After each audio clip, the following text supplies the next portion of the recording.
नमस्कार, स्वागत है आपका छत्तीसगढ़ के बुलेटिन में। मैं हूं आपके साथ यशी शुक्ला। रुक करेंगे खबरों का, लेकिन इससे पहले नजर डालेंगे सुर्खियों पर। किसान आंदोलन का आज 24वां दिन। दिल्ली में सर्द रातों में रात काटने को मजबूर किसान, हजारों की संख्या में किसान मौजूद। सोनिया गांधी आज से एक हफ्ते तक कांग्रेस नेताओं से मिलेंगी, शिकायतों और पार्टी की आगे की रणनीति पर करेंगी चर्चा। मुख्यमंत्री भूपेश बघेल की बड़ी घोषणाएं, गुरु घासीदास के नाम पर संग्रहालय और शोध पीठें की बनी। कवर्धा में किसान पंचायत फरार, अनुमति रद्द होने पर भड़के रमन सिंह, अफसरों से बोले 3 साल बाद करेंगे हिसाब किताब। बालोद में नहीं थम रहा हाथियों का आतंक, हाथी ने युवक को उतारा मौत के घाट।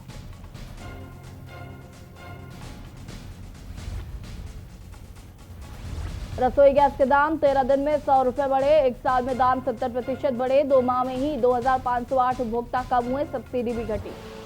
आप देख रहे हैं की न्यूज, खबरों का सारथी। गुरु पर्व संत शिरोमणि गुरु घासीदास जयंती के अवसर पर बलाईगढ़ विधानसभा के एक छोटे से गांव धौरा भाटा में सास फाउंडेशन संगठन ने शिक्षा के स्तर को बढ़ावा देने में अनोखी पहल की है। सास फाउंडेशन ने गांव में स्मार्ट डिजिटल एजुकेशन सेंटर का शुभारंभ किया। इस कोरोना काल में जैसे भयंकर स्थिति में क्षेत्र के बच्चे शिक्षा से नहीं जुड़ पा रहे, जिसे ध्यान में रखकर स्मार्ट डिजिटल एजुकेशन क्लास की व्यवस्था की गई। आपको बता दें कि डिजिटल एजुकेशन में निःशुल्क शिक्षा मुहैया कराई गई, जिसमें खासकर पलायन करने वाले मजदूर वर्ग के बच्चे व गरीब वर्ग के बच्चे जो प्राइवेट स्कूलों में दाखिल नहीं हो पाते, ऐसे बच्चों के लिए सांस फाउंडेशन संगठन ने निःशुल्क शिक्षा देने का बीड़ा उठाया है, ताकि बच्चे अपने भविष्य को अच्छे से गढ़ सके।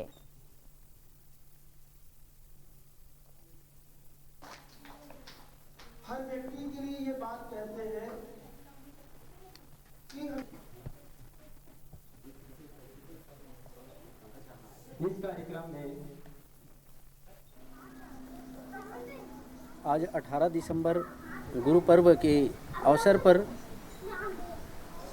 स्मार्ट क्लास की निःशुल्क व्यवस्था धौरा भाटा हमारे छोटे से ग्राम में अमृत तिलकिया और उनके साथियों के द्वारा उद्घाटन किया गया है। यह हमारे इस क्षेत्र के लिए बहुत ही गौरव और स्मरणीय दिन है। अभी पिछले दिनों से लगभग मार्च महीने से लॉकडाउन होने की स्थिति में स्कूल पूरी तरह से बंद है। जहां बच्चे लोग जो भी सीखे थे, अब की स्थिति में सब जीरो की स्थिति में है। तो ये देख कर के हमें तो बहुत एक दुख लगता था कि अभी शिक्षा की स्तर कहाँ होना चाहिए और पतन की ओर जा रहा है। संत शिरोमणि गुरु घासीदास जी की 264वीं वर्षगांठ पर पूरे छत्तीसगढ़ में उत्साह और उमंग देखा जा रहा है। जगह जगह सतनामी समाज के लोगों द्वारा सतनाम का संदेश देते हुए शोभा यात्रा निकाल जयंती मनाई जा रही है। बता दें कि इस कड़ी में 18 दिसंबर गुरुपर्व के अवसर पर संत शिरोमणि परम पूज्य गुरु घासीदास जी की 264वीं वर्षगांठ बलाईगढ़ इलाके सहित भटगांव में मनाया गया, जहां पर सतनामी महाराज द्वारा शोभा यात्रा निकाली गई। ये शोभा यात्रा पूरे भटगांव नगर का भ्रमण कर रही थी। इस दौरान समाज के लोग डीजे की धुन में भी थिरकते नजर आए।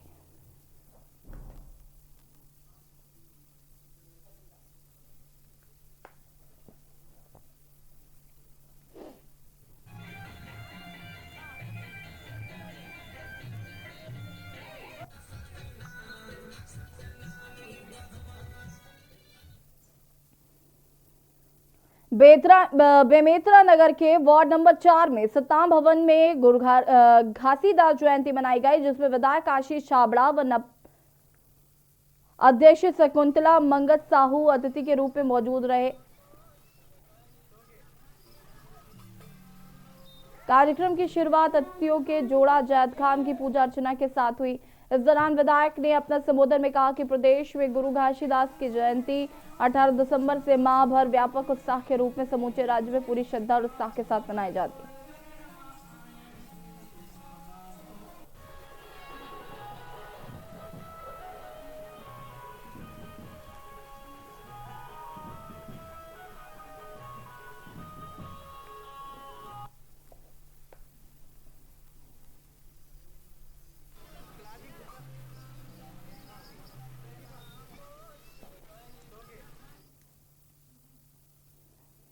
मुंगेली जिले के मोतीमपुर में स्थित अमर टापू धाम अब प्रदेश के पर्यटन स्थलों में शुमार हो गया। बाबा गुरु घासीदास जयंती के मौके पर यहां आयोजित एक दिवसीय गुरु पर्व मेले में शामिल होते हुए प्रदेश के मुख्यमंत्री भूपेश बघेल ने इसकी घोषणा की। उन्होंने यहां पूजा अर्चना भी की। इस मौके पर अपने संबोधन में मुख्यमंत्री भूपेश बघेल ने कहा कि बाबा गुरु घासीदास की उन पर बड़ी कृपा रही है। उन्होंने कहा कि 19 दिसंबर को वो प्रदेश कांग्रेस के अध्यक्ष और 17 दिसंबर को मुख्यमंत्री बने थे।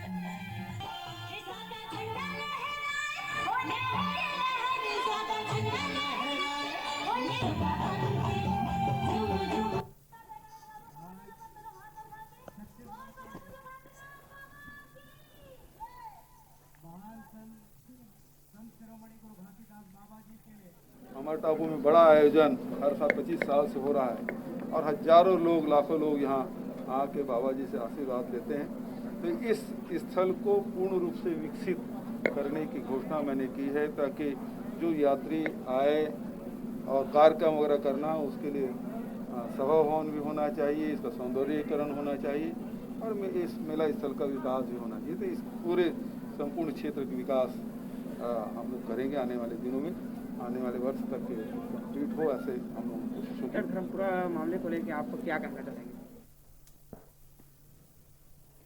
बेमेतरा नवागढ़ ब्लॉक के अंदियारकोट स्कूल में प्रांगण में पुलिस विभाग द्वारा आयोजित 5 दिवसीय महिला सुरक्षा और जन जागरूकता कार्यक्रम का समापन हुआ। वहीं शिविर में प्रतिभाशाली छात्राओं का सम्मान किया गया। समापन दिवस के अवसर पर मुख्य अतिथि के तौर पर जिला पंचायत सदस्य शशि प्रभा गायकवाड़ एवं कार्यक्रम की अध्यक्षता एडिशनल एसपी विमल जैस ने की। बता दें कि 5 दिनों तक चले जन जागरूकता शिविर में अलग अलग दिन पुलिस विभाग के अलग अलग उप विभागों के द्वारा छात्राओं को सेल्फ डिफेंस, साइबर क्राइम, महिला अपराध, महिला सुरक्षा, ऑनलाइन ठगी, कोविड संक्रमण एवं यातायात की सुरक्षा प्राणायाम के बारे में जानकारी दी गई। आत्मनिर्भर बनने की प्रेरणा दी गई। वहीं पूर्व सूबेदार हरीश ने साहस और आत्मबल को मनुष्य का सबसे बड़ा हथियार बताया। उन्होंने सभी बच्चों के लिए आत्मरक्षा का प्रशिक्षण अनिवार्य बताया।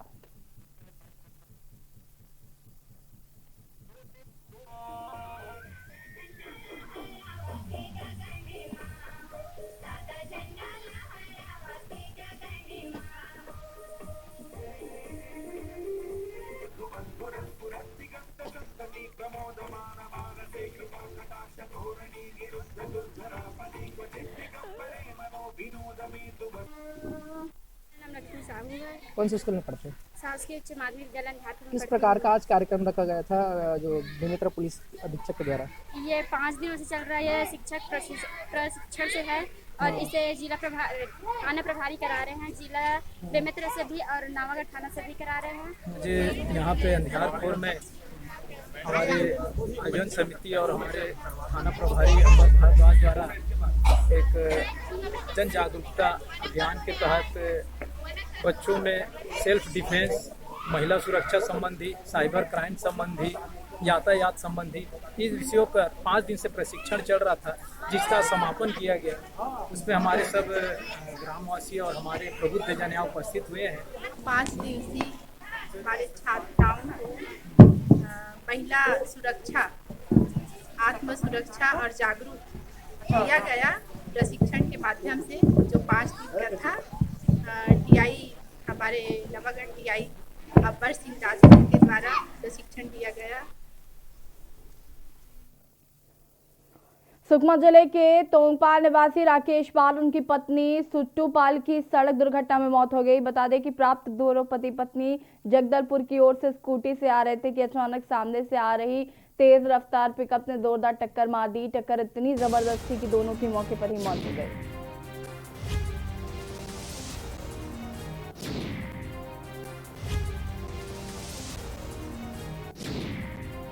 सड़क हादसे में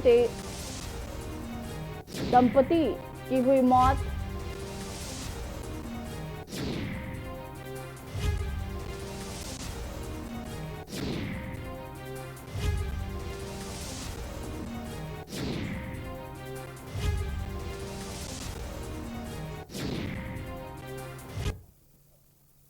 रायपुर में केंद्रीय पर्यटन मंत्रालय, भारत सरकार और छत्तीसगढ़ गुजरात टूरिज्म बोर्ड के संयुक्त तत्वाधान में आयोजित एक भारत श्रेष्ठ भारत घरेलू पर्यटन रोड शो कार्यक्रम में केंद्रीय पर्यटन मंत्री प्रहलाद सिंह पटेल व राज्य के पर्यटन मंत्री ताम्रध्वज साहू शामिल हुए।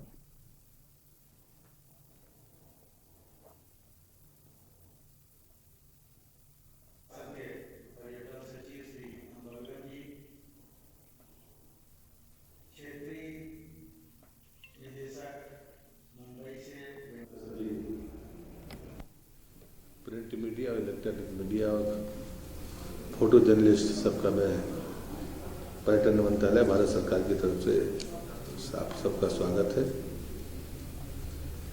आज ये रोड शो भारत सरकार का पर्यटन मंत्रालय, छत्तीसगढ़ सरकार और गुजरात पर्यटन मंत्रालय तीनों के सहयोग का ये परिणाम है। एक भारत और श्रेष्ठ भारत, जब हम ये शब्द सुनते हैं तो हम स्वयं गौरवान्वित होते हैं। एक युवक को पैरों तले कुचलकर मौत के घाट उतारने के बाद भी अभी तक हाथियों का आतंक थमा नहीं है, बल्कि और बढ़ता जा रहा है, जिसको लेकर एक और जहां वन विभाग प्रभावित गांव में मचाल बांट रही, तो प्रदेश की महिला एवं बाल विकास मंत्री अनिला भेड़िया के विधानसभा क्षेत्र में युवक के मौत की घटना के बाद जिला प्रशासन की चिंता और बढ़ गई। हालांकि हालात को काबू करने व वन विभाग व जिला प्रशासन रूपरेखा तैयार कर रहा है। हाथियों के दल ने कुरुटोला व सुरडोंगर गांव के कई घरों को तोड़कर तहस नहस कर दिया, तो वहीं एक व्यक्ति द्वारा पाले गर्भवती सुअर को कुचलकर मार डाला। हाथी प्रभावित गांव के लोग दिन में काम करते हैं तो वहीं रात में दहशत में रहते हैं कि कब उनके गांव व घर में हाथी आदम के। मंत्री के विधानसभा क्षेत्र होने के कारण उनके प्रतिनिधि पीयूष सोनी भी सुबह से शाम तक प्रभावित इलाकों का दौरा कर रहे हैं और प्रभावितों से मुलाकात कर रहे हैं, तो वहीं वन विभाग व जिला प्रशासन से लगातार हालात जल्द सुधारने में के विषय में आदेशित भी कर रहे हैं।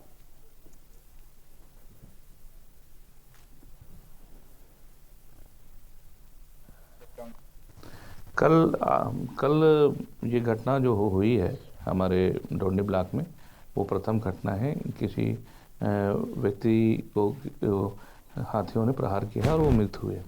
उसके बाद पूरा प्रशासनिक अमला, जिला के तमाम बड़े अधिकारी, चाहे वो वन विभाग के हो चाहे प्रशासन के हो, वो सभी इस क्षेत्र का दौरा कर चुके हैं। उन सभी विभागों से कोऑर्डिनेशन करके वो अपना एक्शन प्लान तैयार कर रहे हैं कि 2 दिन से आ रहा है हाथी का दल, और कल मतलब रात में और आया था, उसके पिछले रात में और आया, फिर केला वेला लगा था, बोर का पाइप है, मीटर है और घर बना हुआ है उसको तोड़ा है। सुअर था उसको तो खिदा दिया था, और कल रात में जब घुसा फिर ये धान का थरहा लगाया था यहाँ पीछे, उसका भी नुकसान हो गया है। मस्तूरी क्षेत्र में एक बार फिर बड़ी लूट की घटना सामने आई है। 2 लोगों ने सर्राफा व्यापारी से 17 लाख की सोने और चांदी की लूट की। घटना शाम 5 बजे की है। टिकारी निवासी अमित सोनी रोज की तरह सोना चांदी बेचने के लिए ओखर का बाजार गए हुए थे। अमित सोना चांदी बेचकर वापस लौट रहे थे, तभी लूट की नीयत से घात लगाकर बैठे समीर सिंह और दीपक सिंह ने सर्राफा व्यापारी पर डंडे से हमला कर दिया। घायल व्यापारी गाड़ी से गिर गया, तभी आरोपियों ने 2 नग बैग में रखे 11 किलोग्राम चांदी और 170 ग्राम सोने को लेकर फरार हो गए, जिसका कुल लागत 17,02,600 रुपए है। घायल व्यापारी ने तुरंत मल्हार चौकी में शिकायत दर्ज कराई। पुलिस ने दोनों आरोपियों को गिरफ्तार कर लिया और उनके पास से सामान भी बरामद कर लिया। मैं गुरुवार को ना ओखर के साप्ताहिक बाजार से शाम को निकला, वहाँ से दुकान को समेटते हुए, और लगभग 1 किलोमीटर आगे निकला ही था कि पीछे तरफ से एक गाड़ी ओवरटेक की हमको, और पीछे में जो बंदा था वो हरे रंग का डंडा अपने कपड़े में छुपा के रखा था। उसने मेरे दाएं हाथ के ऊपर हथेली में ना वार किया, तो हम लोग गाड़ी अनबैलेंस होकर हम लोग गिर गए।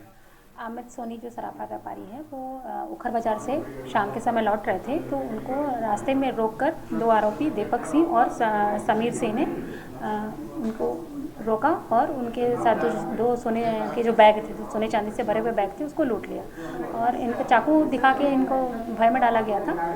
तो आरोपी जो है वो आज सुबह दोनों ही पकड़ा गए। खबर सरगुजा से है। प्रदेश के खाद्य मंत्री अमरजीत भगत के विधानसभा क्षेत्र में ही राधापुर धान खरीदी केंद्र में भारी अनियमितता देखने को मिली। शासन द्वारा निर्धारित सभी नियमों को ताक पर रखकर समिति प्रबंधन धान की खरीदी कर रहा है। समिति प्रबंधन की मनमानी की वजह से किसान धान बेचने के दौरान नुकसान उठाने को मजबूर है। प्रदेश के खाद्य मंत्री अमरजीत भगत अक्सर धान खरीदी केंद्रों का औचक निरीक्षण करते नजर आते हैं, लेकिन खाद्य मंत्री के विधानसभा क्षेत्र में ही धान खरीदी में गड़बड़ी हो रही है। प्रबंधन के द्वारा धान की तौल के लिए ना तो इलेक्ट्रॉनिक मशीन की व्यवस्था की गई और ना ही इस धान खरीदी केंद्र में पर्याप्त व्यवस्था नजर आ रही।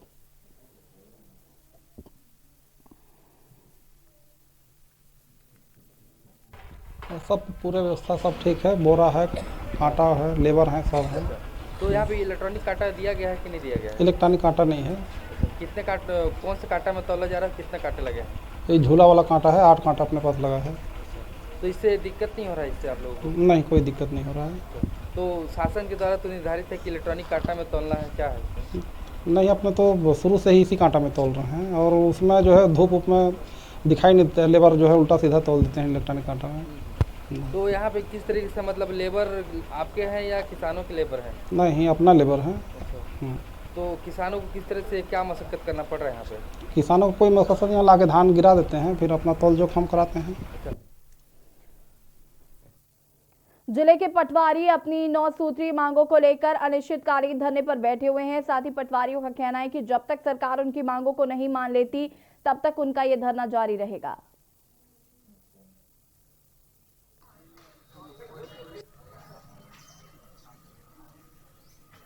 हड़ताल शासन से हमारी 9 सूत्री मांगे हैं जिसको लेकर की जा रही हैं, जिसके लिए विधिवत पिछले 2 सालों से हम राज्य शासन से, सचिव महोदय से और अपने ज़िले के कलेक्टरों के माध्यम से लगातार लिखित में देते रहे हैं कि हमें भुइयाँ जो सॉफ्टवेयर है हमारा वो ठीक तरीके से काम नहीं करता है, उसमें सुधार किया जाए। साथ में पटवारियों को संसाधन दिए जाएं, क्योंकि आजकल डिजिटल का ज़माना आ गया है, सारे काम ऑनलाइन किए जा रहे हैं। हमारे दूरस्थ अंचलों के साथी जिनके पास नेट की सुविधा भी नहीं है और कोई संसाधन भी नहीं है, उन्हें लगभग 40 से 50 किलोमीटर दूर मुख्यालय तक आकर ये काम करना पड़ता है। कांकेर के कोयला बेड़ा में करका का घाट और कामतेड़ा गांव में 2 बीएसएफ कैंप खोले गए हैं। वहीं कैंप को देवस्थल में खोलने पर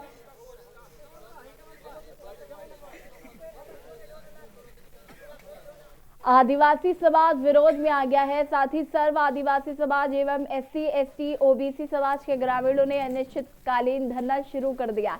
फिलहाल ग्रामीणों की मांग है कि यहां को बीएसएफ कैंप को हटाया जाए। आपको बता दें कि सरकार ने नक्सली गतिविधियों पर अंकुश लगाने और प्रतापपुर कोयली बेड़ा मार्ग पर सड़क और पुलपुलिया निर्माण कार्य में तेजी लाने के लिए इस मार्ग पर बीएसएफ कैंप शुरू किए हैं।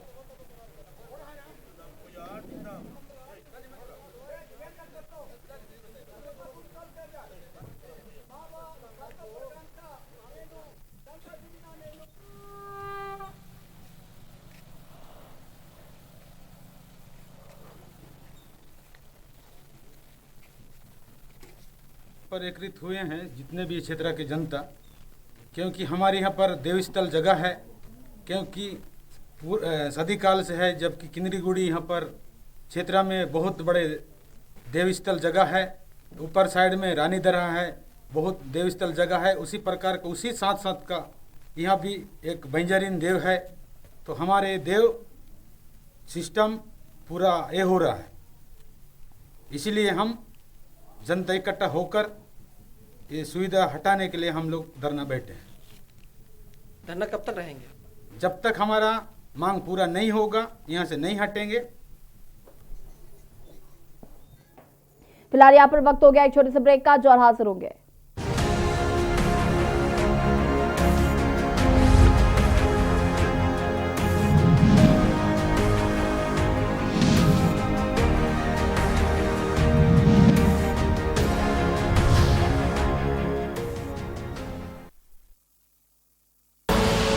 आप देख रहे हैं के न्यूज, खबरों का सारथी। लम्हे छोटे से ये जिंदगी से भरे, इन्हें हाथों में भर ले और जी ले जरा। मुसाफिरा तू है चला, मुसाफिरा रे।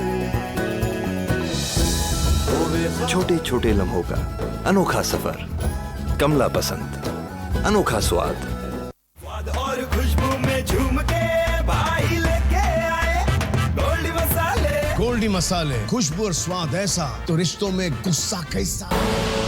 आप देख रहे हैं के न्यूज, खबरों का सारथी।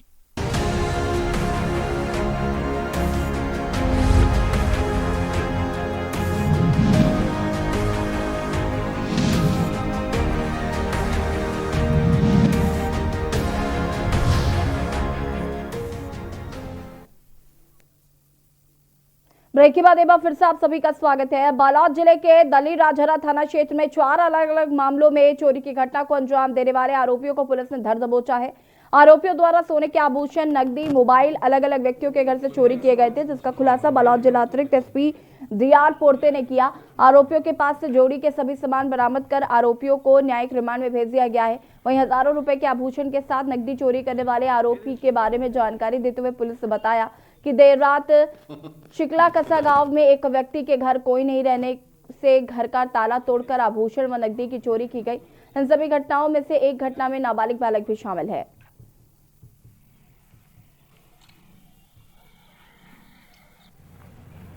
राजहरा द्वारा वहां पर इस पर निगाह रखी जा रही थी और उस पर से 3 अलग अलग प्रकरणों के 3 मोबाइल की जब्ती हुई है, जिसमें से 2 आरोपी हैं। एक आरोपी का नाम किशन गिलहरे 35 साल निवासी राजीव गोबरा नवापारा और दूसरा आरोपी है रुपेश गोरे 24 साल निवासी पथरा टोला। एक इसमें विधि से विरुद्ध संघर्षरत बालक है।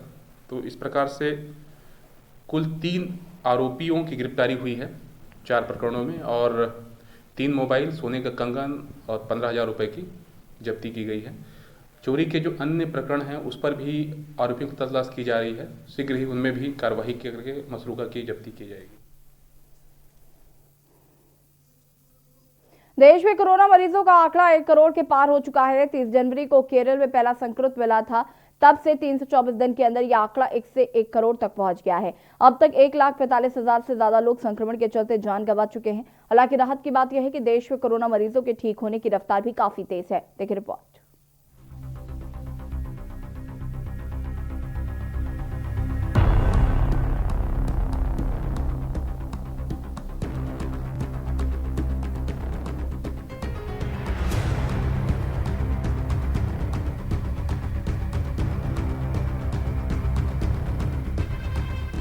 भारत में कोरोना संक्रमितों का कुल आंकड़ा 1 करोड़ के पार पहुंच गया है। इस बीच राहत की खबर ये है कि देश में पिछले कुछ हफ्तों से कोरोना की रफ्तार धीमी हुई है। नए मामलों में कमी आने के साथ कोरोना मरीजों के ठीक होने की संख्या लगातार बढ़ रही है। केंद्रीय स्वास्थ्य मंत्रालय के मुताबिक ठीक होने वाले लोगों की कुल संख्या एक्टिव मामलों के करीब 30% अधिक है। केंद्रीय स्वास्थ्य एवं परिवार कल्याण मंत्रालय के मुताबिक देश में बीते कुछ हफ्तों में कोरोना वायरस की औसत दैनिक पॉजिटिविटी रेट में लगातार गिरावट आ रही है। हालांकि भारत में अभी कोरोना के 3 लाख से अधिक एक्टिव केस हैं।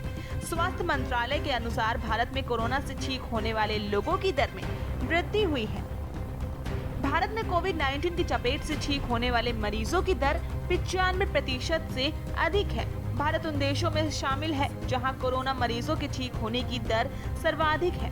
भारत में प्रतिदिन ठीक होने वाले लोगों की संख्या संक्रमितों की संख्या से अधिक सामने आ रही है, जिससे एक्टिव मामलों का ग्राफ लगातार घटता जा रहा है, जबकि ठीक होने वालों की संख्या बढ़ती जा रही है। स्पेशल डेस्क रिपोर्ट के न्यूज इंडिया। और इसी बीच आपको उत्तर प्रदेश के लखनऊ से बड़ी खबर बता देते हैं। लखनऊ में डीसीपी, आईपीसी और सीआरपीसी से जुड़ी विवेचनाओं, 1 दर्जन पुलिस अधिकारियों की होगी लिखित परीक्षा। सूत्रों के हवाले से खबर। लखनऊ में डीसीपी पूर्वी संजीव सुमन द्वारा ली जाएगी परीक्षा। आईपीसी और सीआरपीसी से जुड़ी विवेचनाओं को लेकर होंगे सवाल। अधिकारियों की 20 मिनट की होगी लिखित परीक्षा। परीक्षा के आधार पर कार्यप्रणाली का होगा अवलोकन। राजपात्रित अधिकारियों की भी होगी लिखित परीक्षा। जो आयोग द्वारा दी गई परीक्षा के आधार पर बने हैं अधिकारी।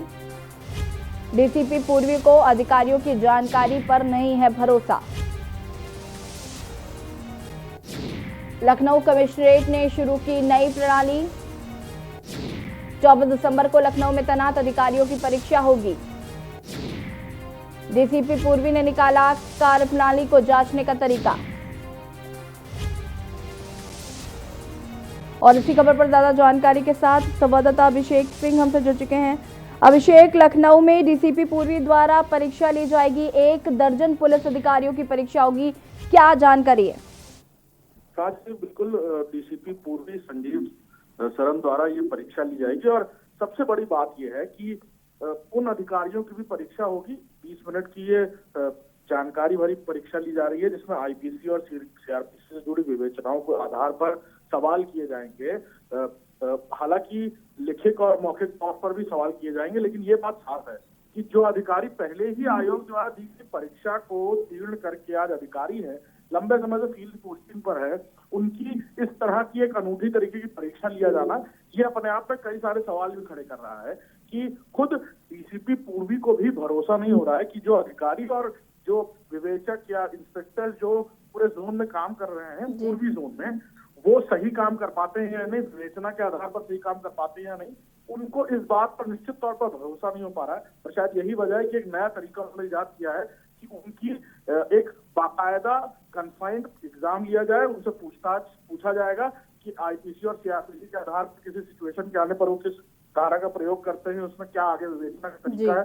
निश्चित तौर पर अपने आप बहुत बड़ा सवालिया निशान भी खड़ा कर रहा है और ये भी बात है कि एक नया तरीका इजाद हो रहा है उनकी कार्य प्रणाली को जांचने का, और जिसके आधार पर हो सकता है कि आगे उन्हें उस जोन में रखा जाए या उनकी ट्रांसफर या पोस्टिंग या बैड एंट्री की जाए। लेकिन ये तो आने वाला वक्त बताएगा, लेकिन ये जरूर है कि 24 तारीख को होने वाली इस परीक्षा को लेकर के पूरे महकमे में बहुत तेजी से सुगबुगाहटें तेज हो गई और हड़कंप मच गया है कि हो सकता है कि ये कार्यप्रणाली और भी जोन में अपनाई जाने वाले समय में, जिसको लेकर के अधिकारियों की क्षमता अक्षमता पर सवाल उठेंगे। जी बिल्कुल अभिषेक, तमाम जानकारी के लिए बहुत बहुत धन्यवाद। लखनऊ से बड़ी खबर, कमिश्नरेट ने शुरू की नई कार्यप्रणाली, डीसीपी पूर्वी ने निकाला कार्यप्रणाली को जांचने का तरीका।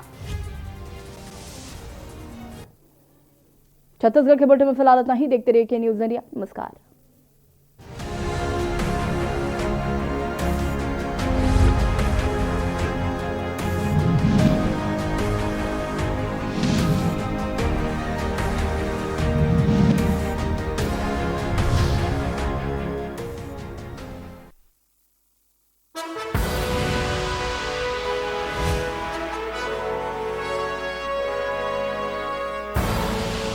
आप देख रहे हैं के न्यूज, खबरों का सारथी। मस्त है, बड़े मस्त है, टेस्ट में भी लज्जत है, बावर्ची की सोया बड़ी, बावर्ची न्यूट्री सोया बड़ी और टेस्ट में बड़े मस्त है। खुदी को आजमाया